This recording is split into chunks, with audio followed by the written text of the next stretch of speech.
என்றும் புதியது, பாடலென்றும் புதியது, பொருள் நிறைந்த பாடலென்றும் புதியது. முருகா உன்னை பாடும் பொருள் நிறைந்த பாடலென்றும் புதியது. முருகா உன்னை பாடும் பொருள் நிறைந்த பாடலென்றும் புதியது.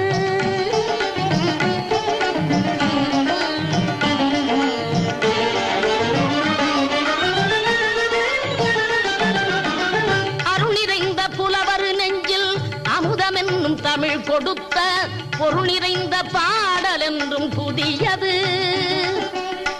அருள் நிறைந்த புலவர் நெஞ்சில் அமுதமென்னும் தமிழ் கொடுத்த பொருள் நிறைந்த பாடல் என்றும் புதியது. முருகன் என்ற பெயரில் வந்த அழகே என்றும் புதியது. முருகன் என்ற